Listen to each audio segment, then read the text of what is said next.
Mukunda jewellery first ever factory outlet jubilee hills branch త్వరలో ప్రారంభం. నమస్తే రమ్మగారు. నమస్తే జయ.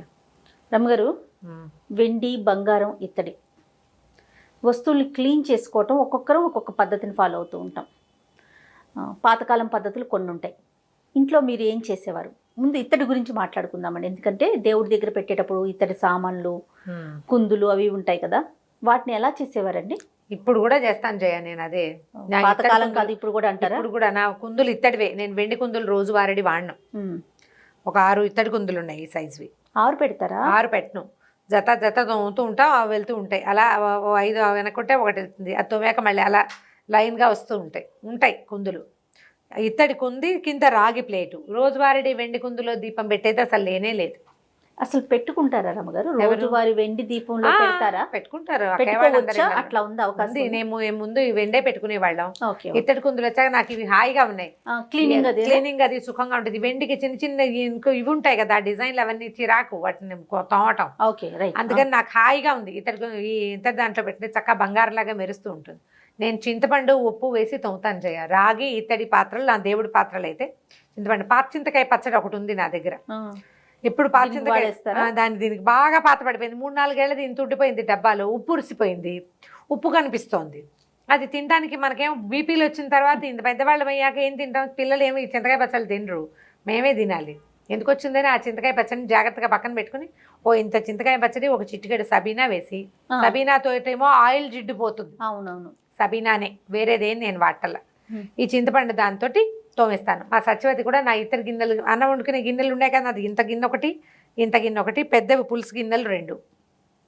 వీటిని 100% చింతపండే. నిమ్మకాయ ఏదైనా పిండేసామనుకో, కొంచెం ఉప్పు వేసుకుని రాళ్ళ ఉప్పు కొంచెం రాళ్ళ ఉప్పు దంచి పెట్టుకుంటాను నేను. అది ఇంత ఉప్పు వేసి ఆ నిమ్మడిప్పి ఇచ్చేస్తే దాన్ని అది తోమేస్తుంది. నిమ్మకాయ పులుపు, ఉప్పు తగిలితే ఆటోమేటిక్గా ఇత్తడి పాత్రలు దేవుడివి. మాకు మామూలుగా సింహాసనం ఉంది, దేవతార్చనలు, సింహాసనము. తర్వాత ఏమో ఇత్తడి ప్రతిమలు తక్కువ ఉన్నాయి. ఇత్తడి ప్రతిమలు ఒక అన్నపూర్ణ అలాగే ఉన్నాయన్నమాట. అన్నపూర్ణాదేవి, ఇత్తడి అన్నపూర్ణాదేవి ఉంది. అంత మటుకు మాత్రం నేను చింతపండు, నిమ్మకాయ ఎక్కువగా ఇవే వాడతాను. పాత చింతకాయ పచ్చడి కూడా వాడేస్తాను. టమాటా తొక్కులు వాటితో, అంటే యూజ్డ్ వాటితోటి చేయటం అది ఉండదు. వీటిని నేను సింక్లో నానబెడతారండి. అక్కర్లేదా?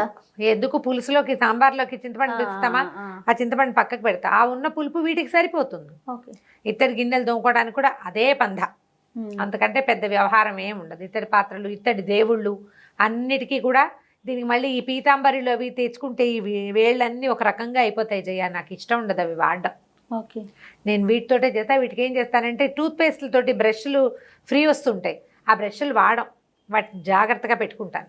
అవి నేను డబ్బాలు, ప్లేట్లు, మూతలు తోముకోవటానికి, లోపలికి ఇలా ఉంటాయి గాళ్ళలాగా ఉండే వాటి కోసం అట్టి పెడతాను. దేవుడి కోసం ఖచ్చితంగా ఈ పాత్రలు తోముకోవడానికి 2 బ్రష్లు ఉంటాయి విడిగా, వాటితో తోమేస్తా. ఇది ఈ మెథడ్ దీనికి. ఇత్తడికి. రాగి కూడా, రాగి పాత్రలు కూడా చింతపండు. ఇప్పుడు మంచినీళ్ళు మగ్గు రోజు జగ్గులో నీళ్ళు పోసుకుంటాం కదా, దానికి కూడా ఇంతే. నిమ్మడిప్ప, కొంచెం ఉప్పు రాయటం, దాంతో తోమేయటం. మావాడిది సూత్రనేతి చేసే, జలనేతి చేసే పాత్ర ఒకటి ఉంటుంది, ముక్కులోకి నీళ్ళు పోసుకునేది. అంటే ఈ యోగా వాళ్ళు చేస్తారు కదా, రాగిదే. ఎవరు? కార్తీకేనండి, పెద్ద. అది కూడా మేము దీంతో చక్కగా తోమేస్తాం శుభ్రంగా. చింతపండే దానికి అదే వైద్యం. ఊళ్ళో కూడా చిన్నప్పుడు అలాగే చేసేవాళ్ళు. పులుసు తీసాక చింతపండు పక్క పెడితే అది పెట్టి తోమేవాళ్ళు. బూడిద వేసుకుని తోమేవాళ్ళు. ఇప్పుడు బూడిదలు మనకి సింకుల్లో అక్కడ. నేను ఆవు పిడక వెలిగిస్తా, బూడిద ఉంటుంది కానీ అది మన డ్రైనేజీల్లో పట్టేస్తుంది, వద్దంటారు. నేను దాన్ని వాడాల, పక్క పెట్టేస్తాను ఒకటి. తర్వాత ఏమో ఇత్తడి సామాన్లు, మన వెండి సామాన్లు. ఈ వెండి వాటికి ఏం చేస్తానంటే, మన లిక్విడ్ సోప్స్ ఏమైనా ఉంటాయి కదా, లేకపోతే సర్ఫ్ లాంటివి, ఒక గిన్నెలో సర్ఫ్ వేసి స్టవ్ మీద పెట్టడం, వేడి నీళ్ళు మరగబెట్టి సర్ఫ్ వేయటం. ఈ వెండి పట్టీలు కానీ, మట్టెలు కానీ, తర్వాత ఏమో చిన్న దీపారాధన కుందులు, చిన్న వెండి గిన్నెలు, ఏవేమిటి మనం గంధం, పసుపు, కుంకుమ అవి వేసుకుంటామా. తర్వాత అక్షింతలు వేసేందుకు బకెట్ ఉంది, మా సొందో ఎవరో ఇచ్చారు, చిన్న బకెట్ లాంటిది. అలా పట్టుకోవచ్చు కూడా, ముద్దుగా ఉంటుంది అవి. తర్వాత ఏమో పసుపు కుంకుమ గిన్నెలు ఇట్లా గుత్తిగా ఉంటాయి, 4 గిన్నెలు, కొంచెం పెద్ద గిన్నెలో వేసేస్తాను. బాగా తెరలనిస్తే సగం మట్టి మురికి వదిలిపోతుంది. ఇప్పుడు ఏంటంటే వాటిని మనం వాడమనుకో, శుభ్రంగా తోమేశాక తడిబుట్ట పెట్టి బాగా నీట్గా తుడిచేసి ఒక ప్లాస్టిక్ కవర్లో వేసి గాలి చొరకుండా అట్టె పెడితే నల్లబడవు. గాలికే నల్లబడతాయి వెండి పాత్రలు. అవునవును, గాలి వల్లే. కుంకుమ బండ్లు ఎక్కువ తొందరగా నల్లగైపోతాయి. కుంకుమరడు కూడా ఇదే సమస్య. ప్లాస్టిక్ కవర్లో పెట్టి పెడితే అలా నల్లబడదు. ఇప్పుడు పింక్ కలర్ది ఒక పేపర్ ఉంటుంది చూడండి, పింక్ పేపర్లో కూడా దాంట్లో చుట్టొచ్చు. పెట్టినా కూడా మంచిది అంటారు. అవును, గాలి చొరకుండా ఉండాలి. మనం ఇప్పుడు ఏం చేస్తుంటే జిప్లాక్స్ ఉంటాయి కదా, తోమేశాక జిప్లాక్లో పెట్టుకోవచ్చు. రోజువారీ వాడేవైతే వారం వారం తోముకోవాలి. ఈ సర్ఫ్ నీళ్ళల్లో పడేసి మనం టైడ్ కానీ, తర్వాత ఏమో మన నిర్మా కానీ అలాంటివి ఏవైనా లిక్విడ్ అయినా, విమ్ లిక్విడ్ కంటే ఇది బట్టలు ఉతికే డిటర్జెంట్ అయితే బాగుంటుంది. ఓకే, పట్టీలు అవి అందులో పడేసి వేసేయచ్చు. బాగా తెరలనిచ్చి స్టవ్ ఆపేసి ఆ గిన్నెని తీసి పక్కన పెట్టామనుకో, మెల్లిగా వీటిలలో కలర్ మార్పు వచ్చేస్తుంది. తర్వాత ఏం చేయొచ్చు అంటే మనం సున్నం పెట్టి తోముతాను నేను. ఏం సున్నం? ఆకుల్లో వేసుకున్న సున్నం. ఆ సున్నాన్ని బ్రష్ పెట్టి తడిపేసి దాన్ని ముద్దలాగా బ్రష్ దాంట్లో ముంచి తుడుస్తాను. అదే ఇటీవల ఎవరో చెప్పారు కోల్గేట్ టూత్ పేస్ట్ కూడా తోముకోవచ్చు అని. నేను చేస్తా కోల్గేట్ తో. ఈ టూత్ పేస్ట్ ఎవరు తెస్తారు? సున్నం అయితే మనకి దేవుడి దగ్గరికి అక్కడికి వాటిల్లో ఉంటుంది. సబీనా పెట్టి కూడా తోమేసుకోవచ్చు. ఈ సర్ఫ్ లో సర్ఫ్ నీళ్ళలో వేయాలంటారు. వేడి నీళ్ళు సర్ఫ్ నీళ్ళల్లో రైట్ డిటర్జెంట్ వేసి మరిగిన తర్వాత నీళ్ళలో కాసేపు వదిలేసి ఆ నీళ్ళు చల్లారాక వీటిని ఇంకోసారి శుభ్రంగా బాగా బ్రష్ చేసుకోవడం, ఏదైనా మెత్తటి పీచు పెట్టి లోపల భాగాలన్నీ రుద్దేస్తే సబీనా తోటి వచ్చేస్తుంది, అయితే సున్నంతోటైనా వస్తుంది. బంగారపు సామాన్లు అంటే నేను జనరల్గా గాజులు, తర్వాత ఏమో మెడలో గొలుసు ఒకటి, ఇయర్ రింగ్స్, ఈ బుజ్జిబుజ్జివి చిన్న చిన్న ఉంటాయా, వీటిని గట్టిగా రుద్దితే ఆ పూసలు ఉడిపోతాయని భయంగా రాళ్ళు అవి ఉంటాయి కదా. పిల్లల గొలుసులు, ఎక్స్ట్రా వేసుకునే గొలుసులు, వాటికి స్నానం చేసేటప్పుడు కుంకుడుకాయ తల రుద్దుకుంటాం, మెడలో గొలుసుని కుంకుడు పిప్పితోటి రుబ్బుతాను నేను. గాజులు కొంచెం మార్చుకోవడానికి తీసుకుంటూ ఉంటాం కదా, అంత ఇవి కొత్త గాజులు కాబట్టి తోమట్లేదు, కానీ ఇది వరకు చేసామట్లా. దానికి ఏం చేయాలంటే ఈ మన కుంకుడుకాయ చాలా బాగా యూజ్ అవుతుంది, చక్కగా ఉంటాయి. ఏవైనా దాంట్లో బ్యాక్టీరియా ఉంటే అది కూడా పోతుంది. స్టోన్స్ అవి ఉన్నా అంటే మరి ఇప్పుడు డైమండ్స్ వాటిని కడగకూడదు, తోమకూడదు చేయ. మరి ఏంటండి వాటిని పాలిష్ ముఖమల్ క్లాత్ తోటి రుద్దుతారు. మనం రుద్దుకోవచ్చు. ముఖమల్లు ఉంటే మన దగ్గర దాన్ని పెట్టి రుద్దితే డైమండ్ కి చుట్టూతా ఉన్న దుమ్మంతా పోతుంది. వాటిని ఎప్పుడు రాళ్ళు ఉన్న వాటిని, ముత్యాల వాటిని, పగడాల వాటిని మనం ఇళ్లలో క్లీన్ చేయకూడదు, పాడైపోతాయి. బంగారం వాటికైతేనే చెయ్యొచ్చు. ఇప్పుడు నల్లపూసల గొలుసులు ఇలాంటివి కూడా ఇవి చేసుకోవచ్చు. ఇవి చేయొచ్చు. దీంట్లో ఇంకో మెథడ్ చెప్తాను నేను చేస్తున్నది. ఊరికే సరదాగా చేస్తే అది బాగా కుదిరింది. ఈ బట్టలు ఉతుకోవడానికి ఒక లిక్విడ్ వస్తుంది, అవి ఏంటంటే మన మామూలు కాదు, easy woollen clothes. Strain remover కాదు, పాడైపోతుంది. స్టెయిన్ రిమూవర్ పెట్టుకోండి. ఉలెన్ బట్టలు ఉతుక్కోవడానికి లైట్ వస్తుంది, ఆమ్వే లైట్ ఒకటి అలా గుర్తుంది నాకు. ఆమ్వేలో SA8 లైట్ లిక్విడ్, నేను ఏదో డబ్బా కొని మా అక్కకి సగం ఇచ్చింది, నేను అట్ట పెట్టిన అప్పుడప్పుడు పట్టు చీరలు ఉతకడానికి. దాంతో తోమితే ఎంత బాగా వస్తాయో బంగారు పసులు, ధగలాడుతూ ఉంటాయి. ఇంటికి వెళ్ళాక నాకు ఒక వాట్సాప్ లో మీరు ఫోటో పెట్టండి. మెరిసేదాన్ని ఆ వస్తువునే. ఇప్పుడు డబ్బా లేదు నా దగ్గర. డబ్బా వాళ్ళకి ఇచ్చి ఏముంది, SA8 కనిపిస్తుంది కదా, ఇది కాకపోతే మీకు ఈజీ మెథడ్ ఇంకోటి చెప్తా, నేను అది చేస్తున్నా.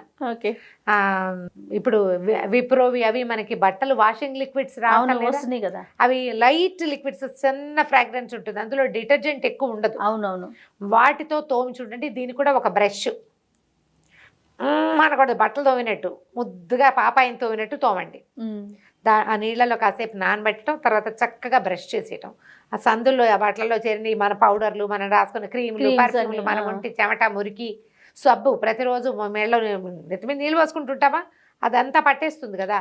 గాజులు గొలుసులు అన్నీ తీసేసి వంకీకి తగిలిచ్చి స్నానాలు చేసే వాళ్ళకి చెప్పట్లేదు, ఒంటి మీద ఉంచుకునే వాళ్ళకి ఈ పని. అయితే ఈ సబ్బు పెట్టి తోముకోలేం కదా, చక్కగా ఒక కుంకుడుకాయ నానబెట్టి, ఒక్క కుంకుడుకాయ దెబ్బ కొట్టండి, గింజ వెడలు కొట్టేయండి, దానికి అసలు నీళ్ళలో వేసి పెడితే చక్కగా మెత్తగా అయిపోతుంది. ఈ మెడలో ఉన్న గొలుసుని దానికి పట్టించి తోమితే మన మెడలో మీద నుంచి చక్కగా తోముకోవచ్చు. తీసేయరు కదా అమ్మ అందరూ, తీసేసే వాళ్ళ పరిస్థితి హాయిగా తోముకోవచ్చు బ్రష్ చేసుకుని. తీయకుండా మెడలోనే ఉంచుకునే వాళ్ళు ఉంటారు కదా, వాళ్ళ కోసం అనమాట. మేము అలాగే అలవాటు, కుంకుడుకాయతోటి తోమేసుకుంటాం. ఒక్కొక్కరికి ఒక్కొక్క అలవాటు ఉంటుంది రబ్బు గారు. నేను అదే చెప్పా, అంతకంటే ఏం చెప్పలేదు. ఓకే, మీకు తగిలితే నేనేం చేయలేను, మామూలుగా చెప్పే విషయం. ఓకే, ఇలా చేయొచ్చు. ఈ మెథడ్స్ తోటి మీ వెండి, బంగారు, ఇత్తడి సామాన్లు, రాగి సామాన్లని తోమేసుకోండి. నేను చెప్పానని చెప్పండి కావాలంటే. నేను చేసేదే చెప్పా కానీ కొత్తది ఎక్కడిది చెప్పలేదు. ఓకే, ఈ సందర్భంగా ఇంకొక విషయం చెప్పుకుందామండి. దయచేసి మీ వస్తువుల్ని మనమే క్లీన్ చేసుకోవాలి తప్ప మెరుగు పెడతామని చెప్పి వస్తూ ఉంటారండి. వాళ్ళకి ఇవ్వకండి, వాళ్ళకి ఇచ్చి మోసపోవద్దు. వాళ్ళకే ఇలాంటి కాదు. కథనాలు అసలు పుంకాలుగా విన్నాం. మనము చాలా బంగారపు జాగ్రత్తగా ఉండాలి. షాపుల ముఖ్యంగా. దగ్గర బయట అమీర్పేటలో లాంటి కొన్ని చోట్ల షాపులు బయట పెట్టుకుంటారు కదా, ఆ లిక్విడ్ లో వేసి ఇస్తారు, బెరుస్తుంది. అలాంటి లిక్విడ్స్ లో వేయకండి, అది బంగారాన్ని గుంజేస్తుంది. కాబట్టి ఆ పని చేయబోకండి. ఓ షాపుల దగ్గర కూడా ఉంది ఉంటాయి, షాపుల దగ్గర కూడా జరుగుతుంది. నేను ఇల్లమ్మటి వస్తూ ఉంటారు. షాపుల్లో కాదు, షాపుల బయట ఎవరైనా పెట్టి, అందరూ కాదు, కొంతమంది చేస్తారు, మరి చెప్పలేం కదా. ఇల్లమ్మటి వస్తూ ఉంటారు అమ్మగారు. మెరుగులు పెడతామంటే ఇంట్లో చేసుకుంటారు, మొత్తం దోచి తీసిస్తా ఉంటారా. చాలా ఇబ్బంది. మనమే మెరుగు పెట్టుకోవచ్చు. చక్కగా తోమండి శ్రద్ధగా, మురికి పెట్టించకుండా చక్కగా తుడిచేసుకుని వీటిని బాగా తడి లేకుండా తుడిచి. పౌచెస్ దొరుకుతాయి కదా, మనం ఏంటి బంగారు షాపుల్లో ఇస్తారా మనకి, వస్తువున పౌచ్ లో వేసి పెట్టుకోండి, అప్పుడు మాసిపోకుండా ఉంటాయి. అంతే మెథడ్. వెండిదేమో నేనైతే ప్లాస్టిక్ జిప్లాక్ లో వేసి పెట్టేస్తున్నా జయ. మళ్ళీ తోమేదాకా పని లేదు అమ్మగారు, బాగా నల్లగా అయిపోతా ఉన్నాయండి. ఎప్పటికప్పుడు తోమేసుకోవాలి. కుంకుమారిని కూడా జిప్లాక్ లో పెడతాం కదా, నేను అదే చెప్తున్నాగా, జిప్లాక్ లో పెట్టు. ఎవరైనా వచ్చినప్పుడు జిప్లాక్ తీసి దాంట్లో ఇచ్చి పెట్టుకోవడం, మళ్ళీ జిప్లాక్ శ్రద్ధగా చేస్తే బాగుంటుంది. శ్రద్ధ లోపించింది. వెంటనే తోమక్కర్లా, మన గాలికి నల్లబడతాం. వెండి కూడా కొంచెం ఏదో కల్తీ ఉంటుంది, తొందరగా పాడైపోతాయి. తర్వాత ఇంకొక విషయం అమ్మగారు, వెండి గిన్నెలో ఒక్కొక్కసారి అన్నం కలిపి పెట్టుతున్నా కూడా చేదుగా ఎందుకు అనిపిస్తుంది అమ్మగారు? ఒకలాంటి పొగరు అనిపిస్తా ఉంది. పెరిగేస్తే కదా, వెండిలో ఏదో లోపం. అంతేనా? ఓకే. కంచం పెరుగన్న చేదెక్కిపోతుంది. మా దగ్గర కూడా కంచాల్లో, ఒక కంచాల్లో అలా అనిపిస్తుంది. ఓకే. మిగిలిన కంచాల్లో లేదు, ఒక దాంట్లో అట్లా కంచాల్లో. మేము రెగ్యులర్ వెండి కంచాల్లో తినే అలవాటు ఉంది కదా, ఏం ప్రాబ్లం ఉండదు. మేము పర్వాలేదు, తినొచ్చు, శుభ్రంగా తోమేసుకుంటాం. అది కొంచెం కల్తీ అని తెలుసుకోండి, వీలైతే మార్చుకోండి. మరి ఏం చేస్తాం, అంతే.